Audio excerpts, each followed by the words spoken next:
우리는 그동안 여러 주에 걸쳐서 이제 출애굽기를 살펴보고 있습니다. 근데 출애굽이란 말은 애굽에서 나왔다 하는 얘기 아닙니까? 그러니까 사실 이스라엘 백성들이 애굽으로부터 해방이 돼서 그곳부터 나온 이야기는 전 출애굽기 15장에서 이스라엘 백성들이 홍해를 건너는 사건으로서 일단락이 되었다고 할 수가 있습니다. 그래서 이제 출애굽기 16장부터는 신명기 마지막 장까지는 사실 이스라엘 백성들이 광야에서 살았던 이야기에 대한 기록이죠. 이스라엘 백성들은 이제 그 출애굽한 이후에 곧바로 가나안 땅에 들어가는 것이 아니라 광야길을 걸어가야만 했다고 하는 거죠. 그런 가운데 지난주에 설교한 것처럼 그 광야길을 가는 데에는 때로는 뭡니까? 마라와 같이 쓴물이 있는 것도 만나기도 하고, 또 때로는 뭡니까? 엘림처럼 참 샘물도 있고 또 맛있는 열매가 있는 그런 것도 있다. 그것이 바로 우리 성도들이 살아가는 삶에 대한 하나의 상징적인 모습이다 하는 것을 말씀을 드렸습니다. 예, 그런 가운데 이제 이스라엘 백성들이 이 광야 생활 한동안 여러 차례 수많은 하나님의 기적적인 손길들이 나타납니다만, 그 가운데서 이스라엘 백성들이 광야에서 매일매일 경험하게 되는 두 가지의 이적이 사건이 있습니다. 무엇일까요? 매일매일 경험한 이적 사건. 먼저는 불기둥과 구름기둥이 날마다 그들을 인도했다는 것이고, 또 하나는 뭘까요? 매일매일 하늘로부터 만나를 내려주셔서 광야에서 그들이 굶주리지 않고 살 수 있었던 것입니다. 제가 이제 출애굽기를 강의하면서 우리가 출애굽기라고 하는 것은 이스라엘 민족의 과거 기록으로 끝나는 것이 아니라 바로 이 신약 시대에 우리 예수 그리스도로 말미암아 얻게 될 구원에 대한, 구원 사건에 대한 하나의 모형적인 사건이다, 하나의 그림자와 같은 것이라고 말씀을 드렸습니다. 그래서 이제 우리는 특별히 6월절 밤에 이스라엘 백성들이 어린 양의 피를 바름으로써 그들이 죽음을 면하고 또 애굽부터 해방이 되는 것은 바로 우리가 신약 시대에 하나님의 어린 양인 예수 그리스도의 그 십자가 보혈로 말미암아 우리가 죄를 용서받고 구속함을 받게 되고 우리가 마귀의 속박으로부터 해방되는 그 사건을 보여주며, 또 그 다음에 이스라엘 백성들이 홍해를 건넌 그 사건은 오늘 우리가 예수 그리스도와 연합하여 받게 되는 세례에 대한 모형적 사건임을 이미 살펴보았습니다. 자, 그렇다면은 출애굽과 그 이후의 모든 사건들이 오늘 신약 시대에 우리 그리스도에게 일어나는 사건들에 대한 뭡니까? 구원 사건에 대한 모형이라면, 아까 말씀드린 이스라엘 백성들이 매일 체험한 이적, 뭐죠? 불기둥과 구름기둥의 이적과 또 만나를 날마다 빚는 이적이 오늘 우리에게도 일어나고 있다고 할 수가 있는 것입니다. 자, 그렇다면 여러분 날마다 하나님께서 오늘도 나를 불기둥과 구름기둥 인도해 주시고 계시다, 그렇게 믿으십니까? 또 여러분 날마다 나에게 만나를 내려주십니다, 이렇게 믿으십니까? 예.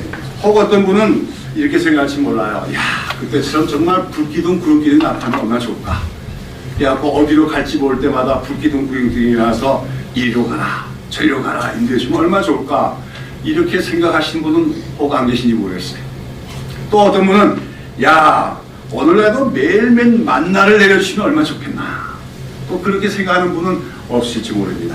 그러나 우리가 알아야 할 것은 구약은 한마디로 예언 또는 모형이고, 신약은 성취 또는 실체라고 하는 것입니다.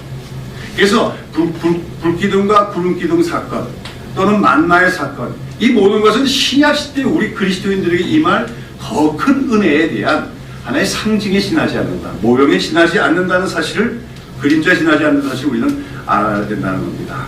자, 그렇다면 먼저 오늘 불기둥과 구름기둥의 이스라엘 백성들을 인도하신 그 이적의 사건은 오늘 우리에게 어떻게 이루어지고 있습니까? 바로 오늘 우리 그리스도인들이 살아가는 삶에 있어서 말씀과 성령으로 하나님께서 우리를 인도하시는 것이야말로 실질적인 불기둥과 구름기둥임을 우리는 깨달아야 됩니다. 여러분, 불기둥, 구름기둥 했는데, 구름기둥이라고 할 때 구름은 사실 뭐죠? 실체가? 물이죠. 근데 우리가 신약 성경에 보면 물이라고 하는 것이 자주 말씀의 상징으로 사용될 때가 있어요. 그렇죠? 사람이 물과 성령으로 거듭나지 않으면 그렇게 되는데, 거기서 이제 물이 뭐냐 여러 가지 해석이 있지만 저는 그것을 말씀으로 해석을 합니다. 왜냐하면 또 에베소 보면 너희를 하나님의 말씀 곧 물로 씻어서 깨끗하게 하셨고 이런 말씀도 있거든요. 그래서 물이라고 하는 것이 자주 말씀에 대한 상징으로 사용될 때가 있다. 그러니까 구름 기둥으로 인도하셨다는 것은 말씀으로 우리의 삶을 인도하는 것을 의미하고 또 불기둥할 때 불은 무엇을 상징할 때가 많습니까? 아시죠? 성령의 상징 아닙니까? 그러니까 불기둥과 구름기둥이 날마다 이스라엘 백성들을 인도하였다는 것은 어느 신약 시대에 하나님께서 우리 그리스도인들을 뭘로 인도하시네? 하나님의 말씀과 성령으로 인도하실 것에 대한 하나의 예표다, 그림자라고 할 수가 있다고 하는 것입니다. 자, 여러분, 눈에 보이는 불기둥, 눈에 보이는 구름기둥 나타났으면 좋겠다고 생각하지 마시고 말씀을 더 가까이 하시고 늘 우리 안에 계신 성령님, 보혜사 성령님의 음성을 들으며 그 인도하심을 쫓아 살아가십시오.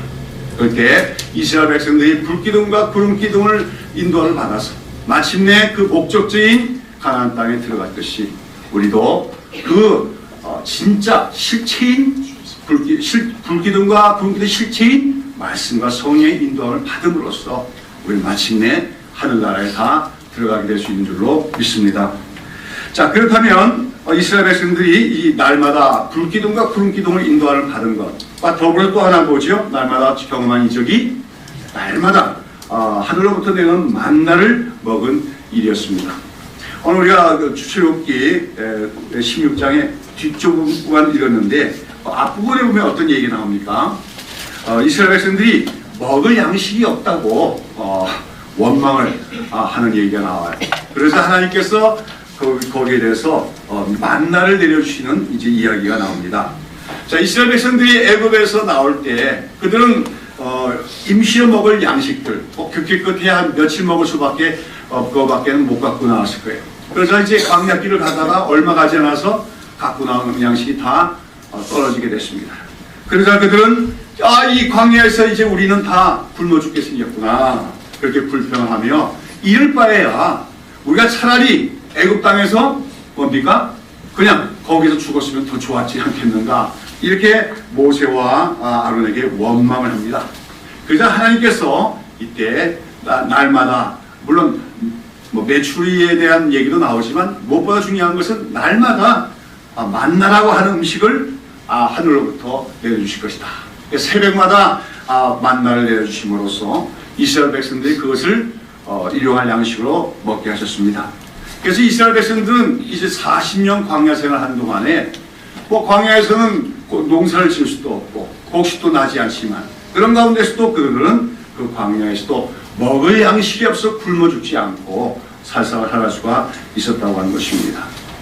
그렇다면 이처럼 이스라엘 백성들에게 날마다 내려주신 하나님께 내려주신 만나는 오늘 그리스도인들에게는 어떤 의미를 갖습니까?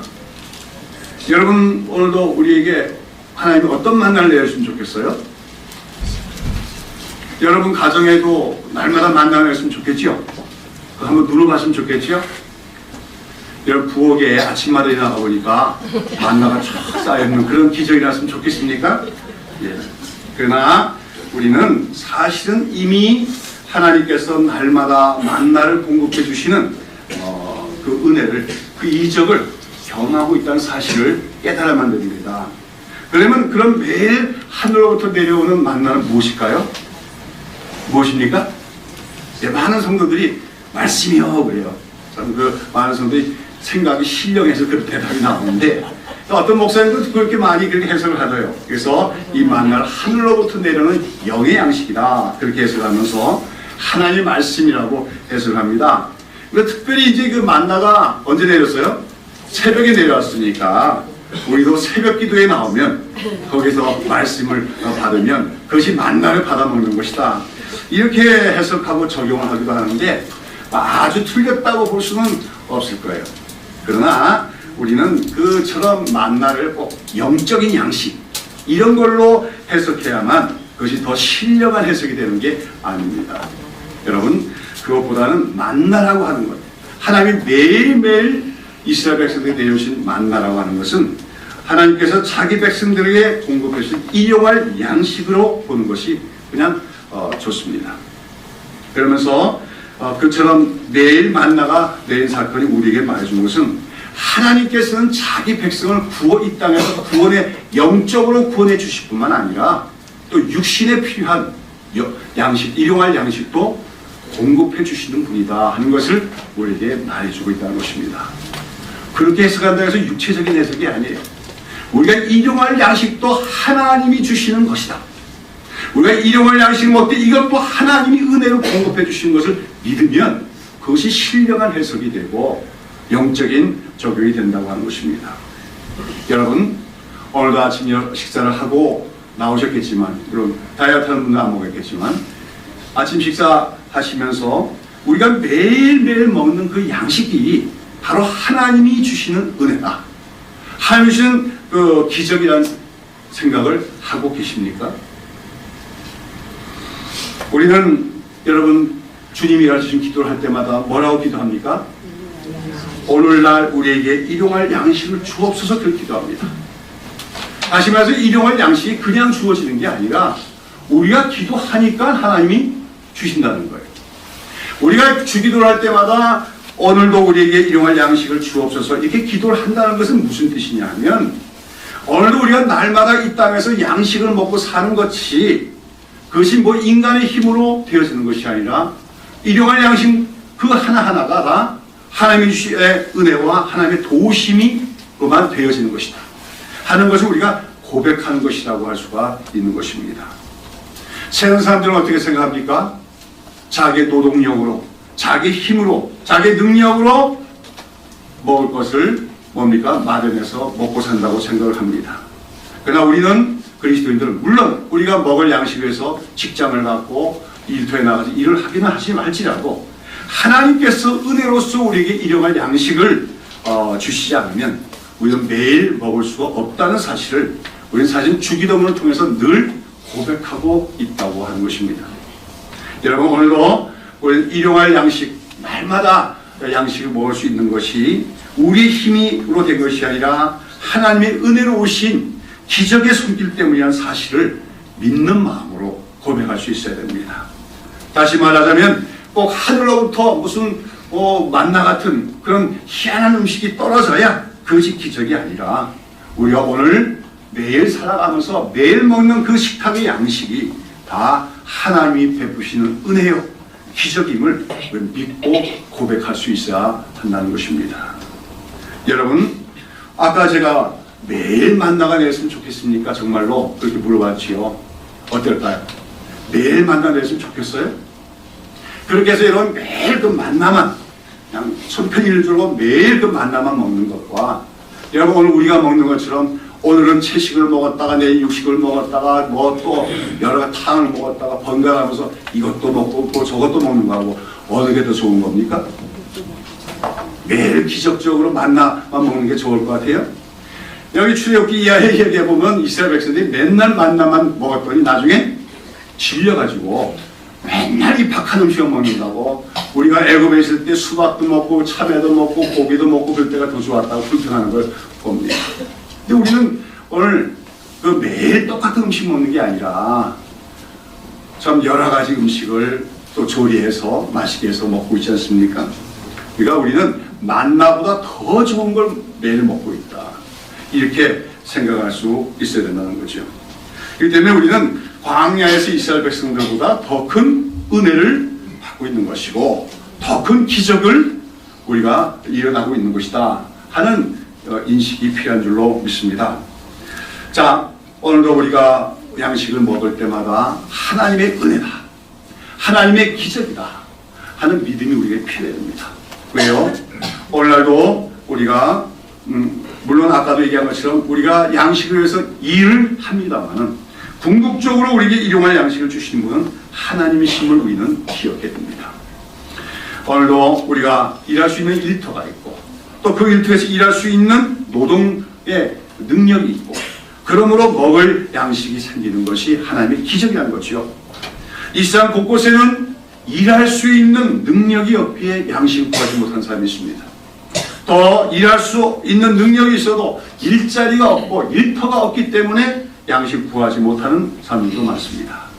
그런 가운데 오늘 우리가 일용할 양식을 먹고 살아가는 우리의 삶이, 일상적인 삶이 사실 날마다 우리에게 하늘로부터 내려주시는 광야에서 기적과 보다 더 큰 하나님의 은혜다, 놀라운 기적이다 하는 사실을 우리는 깨달아야 한다고 하는 것이죠. 그래서 우리가 식탁을 대할 때마다 이것이 오늘 우리에게 내려주시는 만나요, 하나님의 선물이요, 하나님의 기적이다 하는 그러한 고백과 감사가 있기를 바랍니다. 아무튼 출애굽기에 나오는 만나의 기적 사건은 하나님께서는 구원받은 자기 백성들에 대해서 그들이에게 이 땅에서 살아가는 데 필요한 일용할 양식까지도 다 공급해 주신 분이다 하는 사실을 하나님께서 보여주신 거예요. 일용할 양식이라는 것이 너무나 중요한 겁니다. 사실 인간이 쉽게 말해서 먹기 위해서 살기도 하잖아요. 살기 위해서 먹기도 하지만 먹는 문제는 굉장히 중요한 문제예요. 근데 하나님은 자기 백성들 구원해놓고 뗐다, 이제 너희들 힘으로 살라고 하는 것이 아니라 그 하나님의 백성들이 살아가는 삶에 대해서도 책임을 져주시며 일용할 양식을 공급해 주시는 분이시다 하는 사실이 바로 만나 사건의 의미라는 것을 기억해야 될 줄로 믿습니다. 자, 그런데 오늘 우리가 읽은 출애굽기 16장 보면 이 만나를 매일 내려주신 사건과 관련해서 또 한 가지 이적이 일어난 것이 기록되어 있습니다. 이게 뭡니까? 이제 아침마다 이스라엘 백성들이 일어나서 새벽에 내린 그 만나를 거두러 나갔지요. 근데 하나님께서 어떻게 했습니까? 얼마씩 거두라고 했습니까? 한 사람이 필요한 양만큼 한 오멜씩 거두라고 했는데 어떤 사람은 나가서 어떻게 더 많이 거뒀고 또 어떤 사람은 그보다 부족하게 거뒀는데 집에 와 장막에 들어와서 그것을 되어보니까 어떻게 해요? 남는 자도 없고 부족한 자도 없고 모든 사람이 다 똑같게 되는 그런 사건이 일어나게 되는 이적이죠. 그렇죠? 자, 16절에 보면 하나님께서는 각 사람의 일용한 분량으로 한 오멜씩 거두라고 했지만 아마 이스라엘 백성들 가운데 힘이 동작이 빠르고 또 건강한 사람도 어떻게 했을까요? 막 부지런히 모아가지고 아마 한 오멜보다 훨씬 많으냐, 네 오멜, 다섯 오멜씩 거뒀는지도 몰라요. 그러면서 어떻게 생각했을까요? 자, 여기다 한 오멜은 내가 오늘 양식으로 먹고 나머지는 튀기기도 하고 볶기도 하고 해서 또 창고에 재놓기도 하고 내가 먹어야겠다 이런 생각했는지 모릅니다. 자, 근데 반면에 어떤 사람들은 몸에 질병이 있다든지 또는 장애자라든지 그런 사람들은 능력이 안 돼요. 그래서 새벽에 나가서 이제 아침이 되면 햇빛이 뜨면 이 음식에 만나가 다 사그러지니까 그 전에 긁어 모았지만 집에 와서 대보니까 얼마밖에 못 거뒀습니까? 반 오멜밖에 못 군다든지 그런 사태가 생긴 거죠. 자, 그런데 그렇게 많이 거둔 사람도 있고 적게 거둔 사람도 있는데 그 모든 백성들이 자기 장막에 들어와서 되어보니까 어떻게 됐다는 겁니까? 많이 거둔 사람 것도 다시 한 오멜이 되었고 적게 거둔 사람의 것도 채워져서 한 오멜이 된 겁니다. 어떤 일이 생긴 겁니까? 보이지 않는 손이 작용한 거예요. 그렇죠? 보이지 않는 손이 나타나가지고 어떻게 한 겁니까? 욕심스럽게 많이 갖고 온 사람께 있는 그 만나를 쏙 들어가지고 어떻게 합니까? 부족하게 가져온 사람. 그런 사람도 아마 걱정이 많았을 거예요. 나는 힘이 없어서 내가 능력이 없어서 조금밖에 못 거뒀는데 이거 가지고는 내가 하루를 살아가기 힘든데 이런 걱정을 했지만 그 적게 거둔 사람의 그릇에다가 하나 그 보이지 않는 손이 채워주는, 그래서 모든 사람이 평균케 되는 역사가 일어났다. 이것이 만나와 관련된 또 하나의 놀라운 기적입니다. 많은 기독교인들이 만나 사건에 대해서 알아요. 하늘로부터 매일 만나를 내려주셨다. 그러나 이처럼 그렇게 내려진 만나가 평균케 된 사건에 대해서는 잘 알지도 못하는 것 같습니다. 그리고 이 평균케 된 사건이 얼마나 중요한 의미를 갖고 있느냐 하는 것에 대해서 잘 들어본 적이 없을 것입니다. 자, 그런데 우리가 앞서 읽은 또 하나 성경 본문이 고린도후서 8장에 보면 이 사건, 이 만나가 평균케 된 사건의 의미가 거기 해석되어 있는 것을 볼 수가 있습니다. 여러분, 바로 사도 바울은 이처럼 이스라엘 백성들이 각자 거두어 드렸던 만나 양이 평균케 된 사건을 구제하는 일과 관련해서 인용하고 있는 것을 볼 수가 있습니다. 다시 한번 읽어보도록 해요. 고린도후서 8장 13절부터 14절, 다시 한번 15절까지 다시 한번 읽어보도록 합니다. 이는 다른 사람들을 평안하게 하고 너희는 곤고하게 하려는 것이 아니요 평균케 하려 하니 이제 너희의 유효한 것으로 저희의 부족함을 보충함은 저희 유효한 것으로 너희 부족한 것을 보충하여 평균하게 하려 합니다. 기록한 같이 많이 거둔 자도 남지 아니하였고 적게 거둔 자도 모자라지 아니하였느니라 하겠습니다. 여기 15절에 많이 거둔 자도 남지 아니하였고 적게 거둔 자도 모자라지 아니하였다. 어떤 사건을 배경한 겁니까? 바로 오늘 출애굽기 16장에 나온 만나가 평균케 된 사건을 배경으로 하고 있는 거죠. 그래서 바울은 뭐라고 하냐면 이는 다른 사람들은 평안하게 하고 하게 하는 것이 아니요 평균케 하려 합니다. 그럽니다. 이게 뭐냐면 구제에 관한 얘기예요. 지금 사도 바울이 고린도 교회를 방문하기에 앞서서 편지를 보내면서 너희들이 지금 곤궁한 가운데 있는 지금 결핍 가운데 있는 예루살렘 교회를 위해서 구제를 하라고 지금 권고하고 있습니다. 다시 말해서 고린도 교인들이 갖고 있는 물질을 어려움 속에 있는 형제들 위해서 사용하라고 하는 것이죠.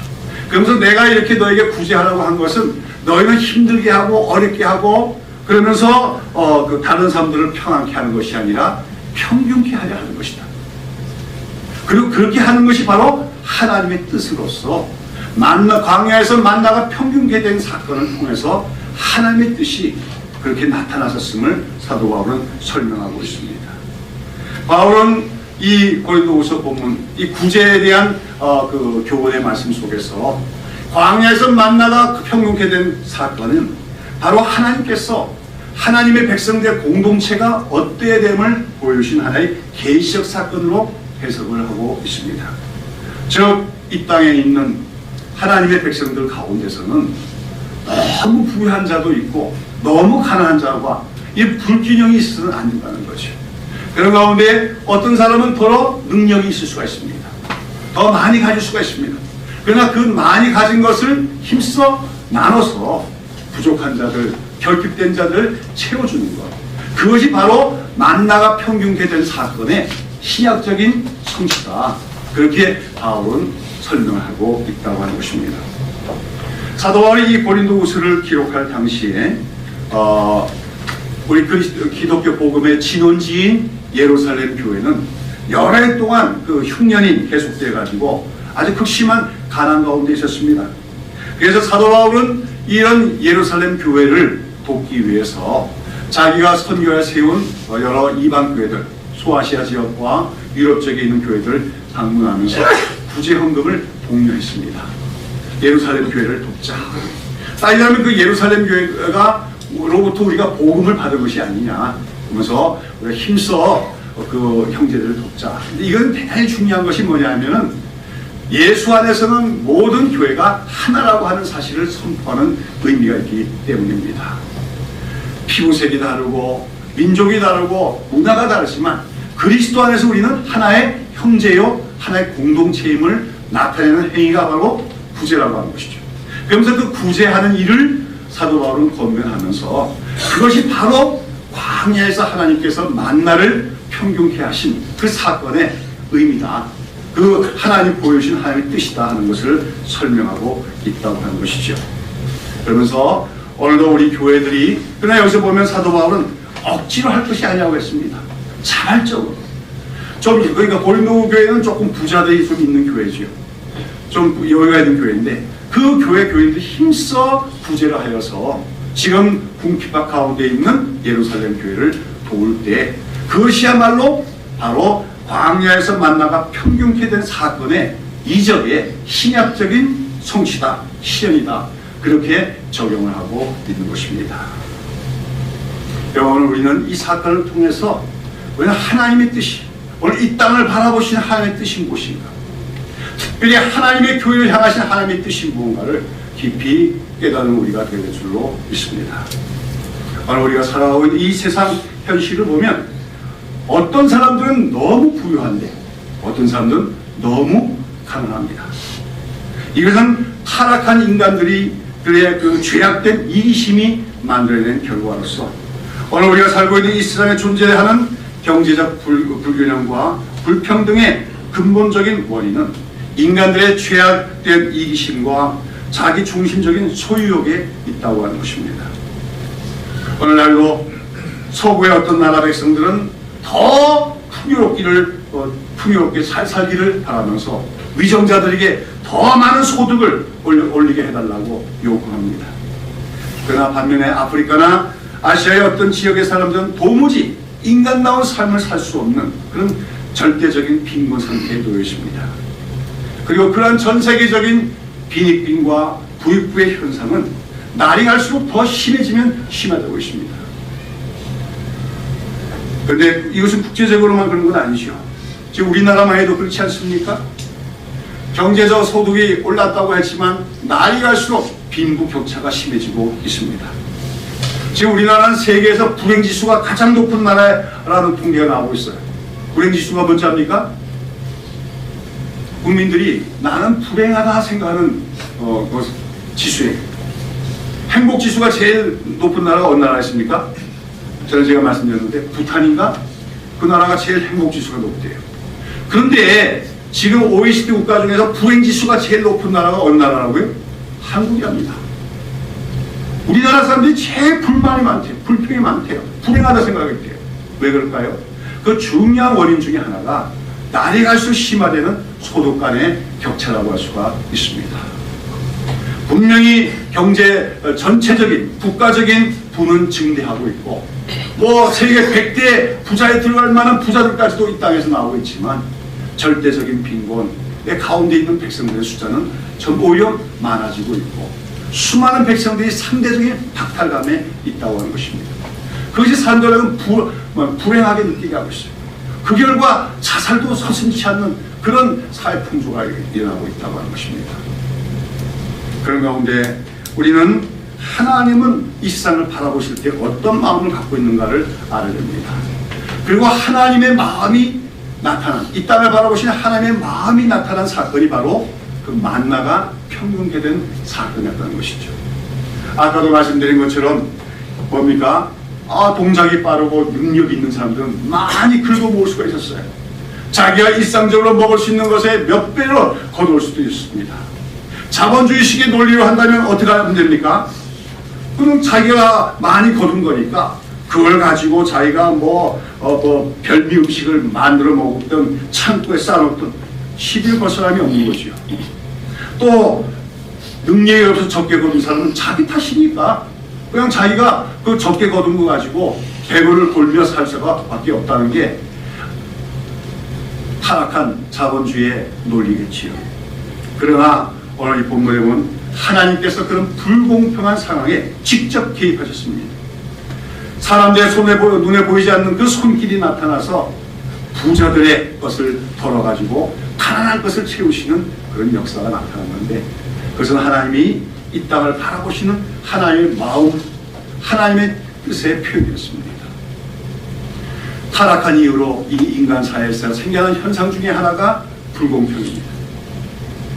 능력의 차이 때문에 사람들의 삶의 형편이 차이가 나고 그것 때문에 갑과 을이 생겨나고 그러면서 어떤 사람들은 너무 호화롭게 사는가 하면 어떤 사람은 너무 비인간적인 삶을 살아갈 수밖에 없습니다. 이런 이 땅의 현실을 바라보는 하나의 마음은 아프신 겁니다. 그런 가운데 하나님은 이스라엘을 구원해내셨습니다. 자기 백성으로, 자기 언약 백성으로 구원해내시면서 그 이스라엘 백성들 간에는 뭐가 이루어지기를? 평균함이 이루어지기를 하나님 바라시는 뜻이 만나의 이적 사건에서 나타났다고 하는 것입니다. 그리고 이제 성경은 뭐라고 얘기하면 신약시대의 교회야말로 새로운 이스라엘로 그러한 하나님의 뜻과 소원을 이루어 나가는, 실천해 나가는 그런 새로운 공동체가 되어야 됨을 성경은 얘기하고 있는 것입니다. 여러분, 사람 간에는 능력의 차이가 있기 마련이에요.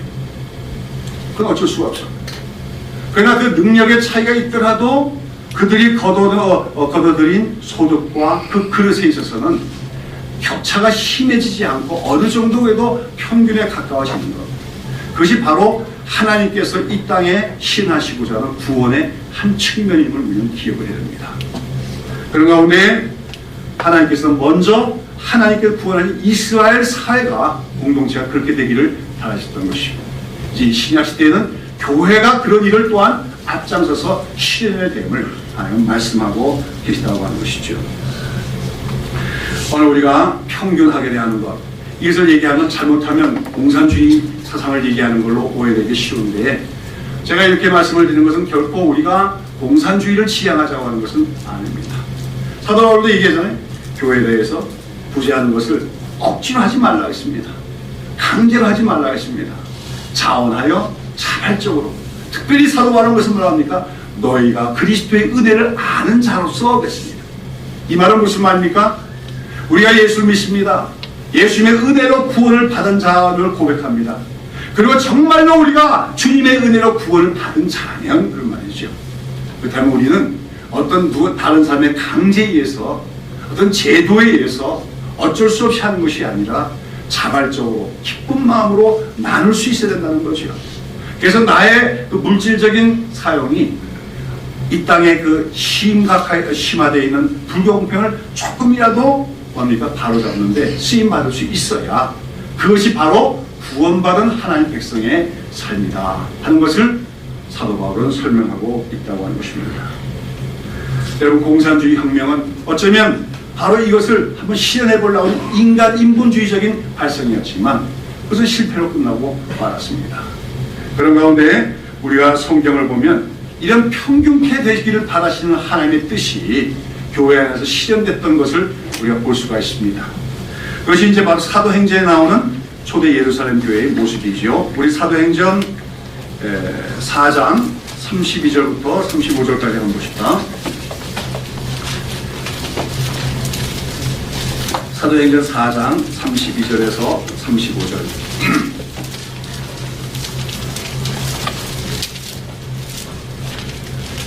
다 같이 읽어봅시다. 믿는 무리가 한 마음과 한 뜻이 되어 모든 물건을 통용하고 재물을 조금이라도 제 것이라 하는 이가 하나도 없더라.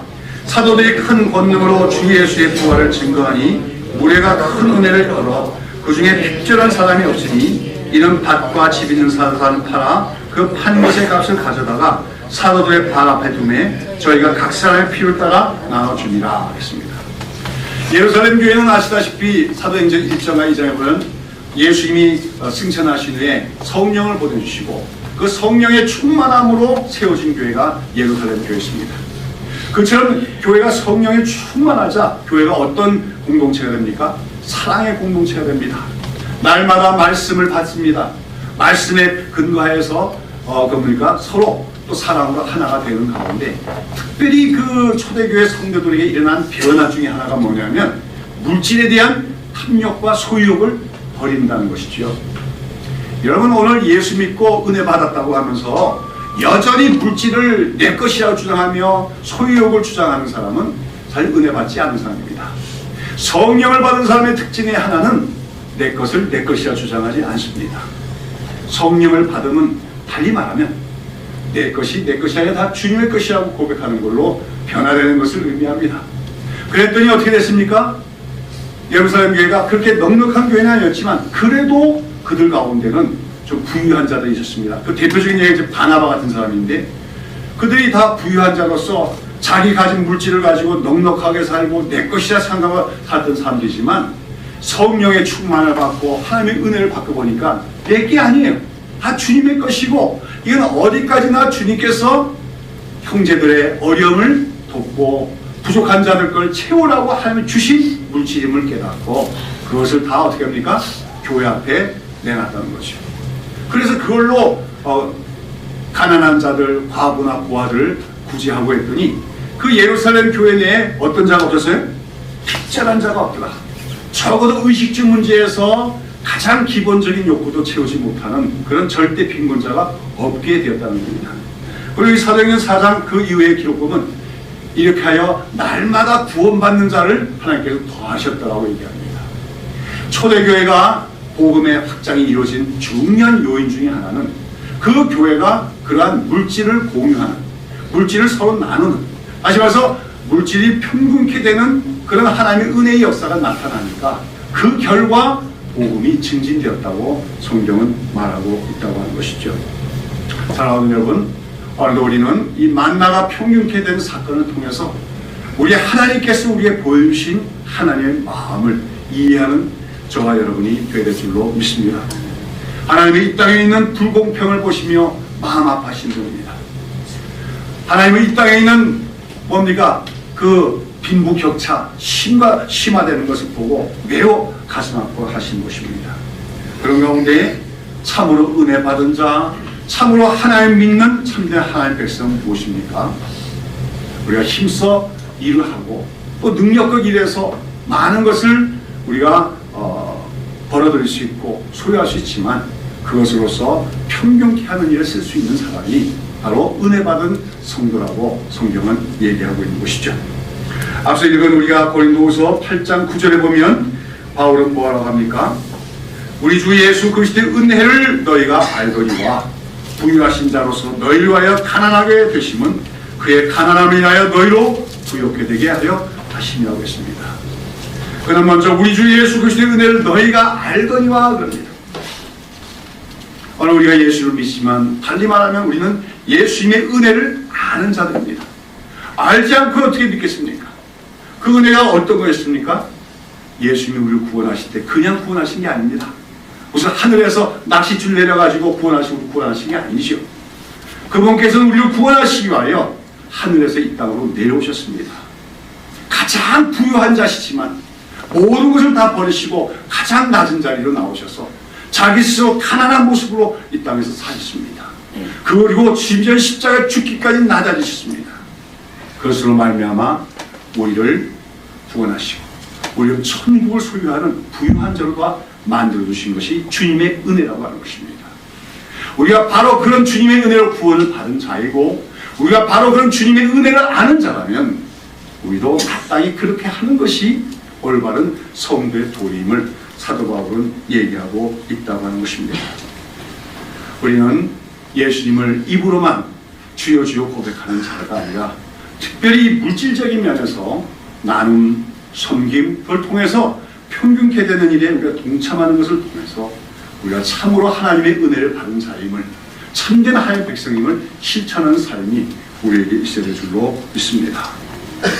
특별히 우리는 오늘도 눈을 떠서 우리 주변에 있는 불공평한 현실들을 볼 수 있어야 됩니다. 여러분 지금도 하루에 먹을 것이 없어서 굶어 죽어가고 있는 사람이 하루에 18,000명이랍니다. 전 세계적으로. 계산해보니까 1년에 먹을 것이 없어 죽는 인구수가 700만 명이 이르고 있죠.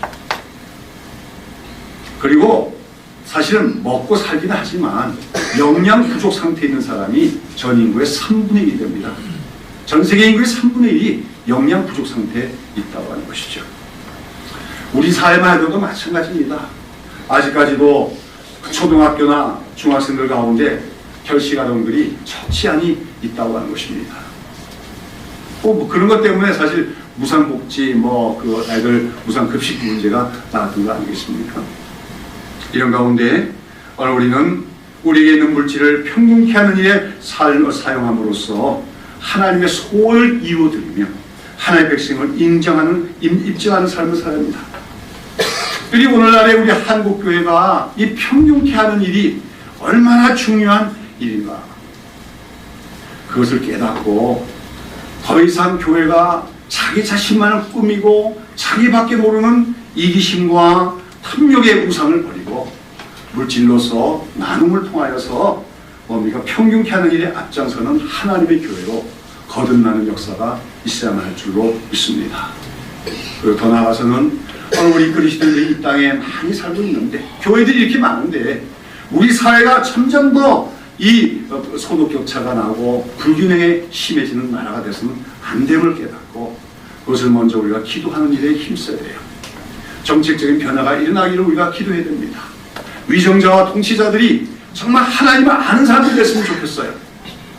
평균케 되는 것이 하나님의 소원임을 아는 사람들이 이 땅을 다스려 나갔으면 좋겠다고 하는 것입니다. 이제 말씀을 마치겠습니다. 오늘도 하나님께서는 이 땅에서 정말 먹을 양식이 없거나 굶주거나 경제로 공공하여 인간다운 삶을 살지 못한 사람들을 바라보시면서 마음이 아파하고 계십니다. 그런 가운데 하나님께서는 이 땅에 있는 모든 사람들이 평균케 되기를 바라시면서 먼저 하나님 백성들이 먼저 서로 평균케 되는 모습을 보이라고 우리에게 말씀하시는 그 사건으로서 만나를 평균케 하셨음을 기억해야 될 줄로 믿습니다. 오늘도 우리가 이러한 하나님의 뜻을 깨닫고 우리에게 있는 물질, 혹시라도 우리가 좀 그래도 유효한 것이 있다면 그것으로 힘써 어려운 형제들, 이웃들의 부족한 그릇을 채워주는 그런 노력을 해나갈 때 오늘 우리의 삶에서 만나의 기적, 만나가 평균된 기적이 일어나고 있는 것임을 우리가 깨달아야 될 줄로 믿습니다. 아무쪼록 이 만나가 평균되는 그 이적 사건에 동참할 수 있는 저와 여러분 다 되시기를 예수님의 이름으로 축원합니다. 기도합니다.